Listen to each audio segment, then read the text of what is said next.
Coloniile pelicanilor creți sunt înființate sporadic în diferite puncte ale deltei.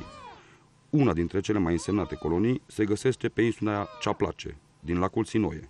În ultimii ani, din păcate, insula se micșorează, din cauza valurilor puternice, suprafața devenind din ce în ce mai mică.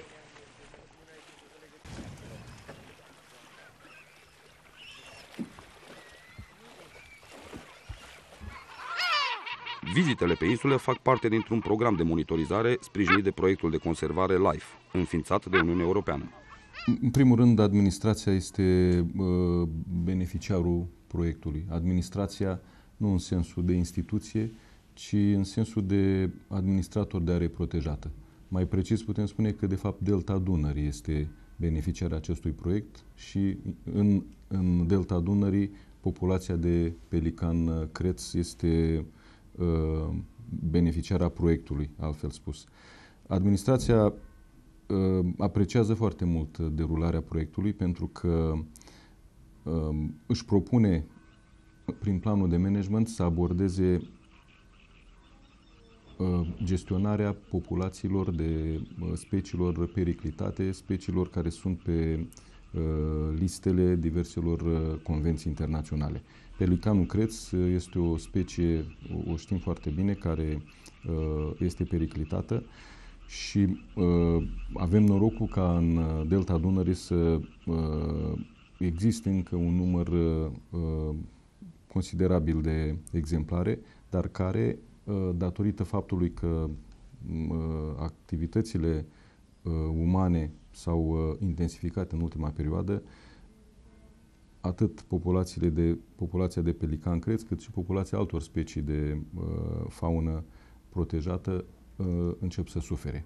De aceea spun că proiectul are un rol important și este o premieră pentru rezervația biosferei Delta Dunării, pentru că până în prezent nu avem în implementare un proiect focalizat pe o anume specie.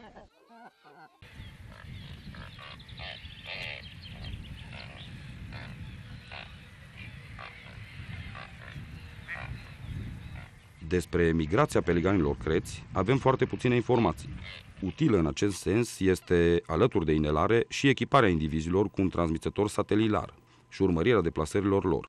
Un prim astfel de transmițător a fost plasat pe spatele unui pelican tânăr, dar deja zburător.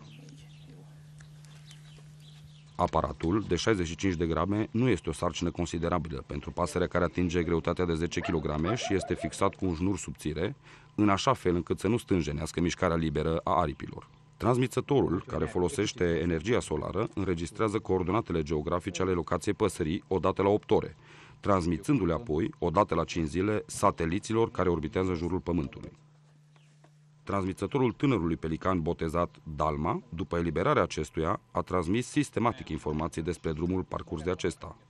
La început, pasărea a petrecut mult timp pe insula Ceaplace, iar după aceea pe un lac cu adâncime mică de pe grindul lupilor. În luna august și-a petrecut nopțile tot mai frecvent departe de insulă, iar în 10 septembrie a pornit în direcția sud-vest. A zburat peste Dunăre până în apropierea localității Al-Fatar, în Bulgaria. Proiectul prevede o serie întreagă de măsuri de conservare. Aceste măsuri în principal se referă la asigurarea locurilor adecvate de cuibărit pentru pelicani, în cazul uneia dintre colonii care este mai accesibilă și unde aceste măsuri pot fi aplicate. Printre acestea se numără, de exemplu, amplasarea de platforme artificiale care să reprezinte o structură stabilă de cuibărit.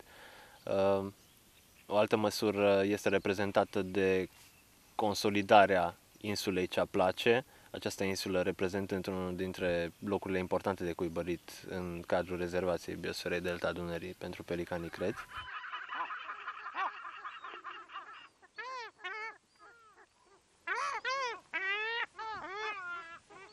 Platformele fixate în apropiere de insulă au fost amplasate în iarna anului 2007.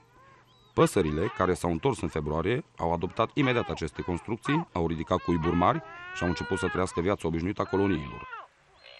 Au clădit, au reparat și-au făcut curte și s-au hărțuit.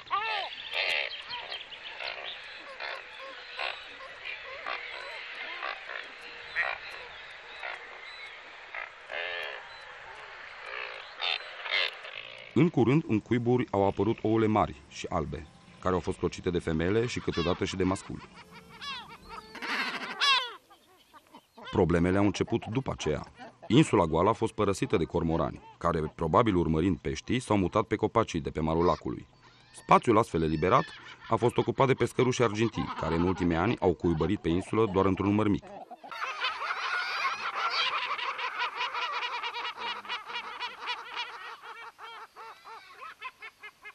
La sfârșitul lunii mai, pelicanii încă mai cloceau ouăle. Dar putem presupune că din cauza furturilor pescărușilor și a ciorilor grive care din când în când vizitează cuiburile, nu au putut crește puii. Pelicanii sunt capabili să depună a doua pontă, dar deseori acest lucru nu se întâmplă sau dacă pun ouăle prea târziu, nu mai au timp să crească puii.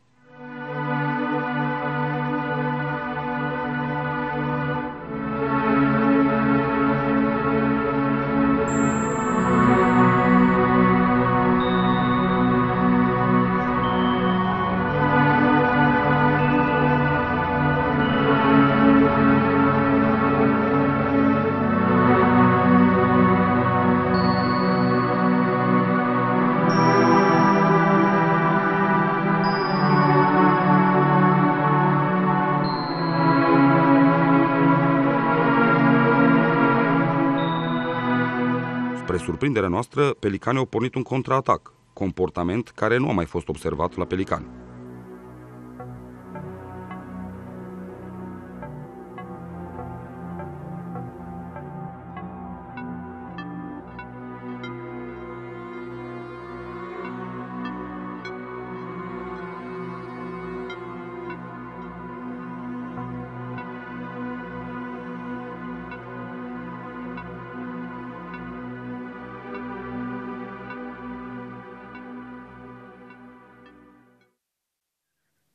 În anul 2007, abia câțiva tineri pelicani au părăsit colonia de pe insula Ceaplace. Sperăm că această lipsă poate fi compensată de tinerii crescuți în alte colonii din delta. Ocrotirea pelicanilor se poate realiza doar cu atragerea și cooperarea efectivă a localnicilor. Acțiunile de educație și de popularizare din cadrul proiectului sunt adresate atât adulților cât și copiilor. Cele adresate adulților constau în seminarii. Am organizat un seminariu public în Tulcea, prin care am încercat să facem cunoscut acest proiect și acțiunile pe care le desfășurăm în cadrul lui.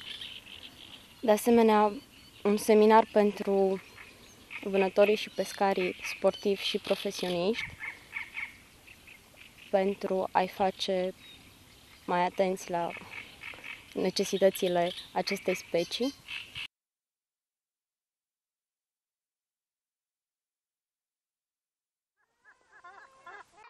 Colaborarea între administrație și populația locală, mai precis asociațiile de pescari, care par să fie afectate de acțiunile de protecție ale păsărilor ictiofage în principal, spun eu, este într-o ascensiune pozitivă.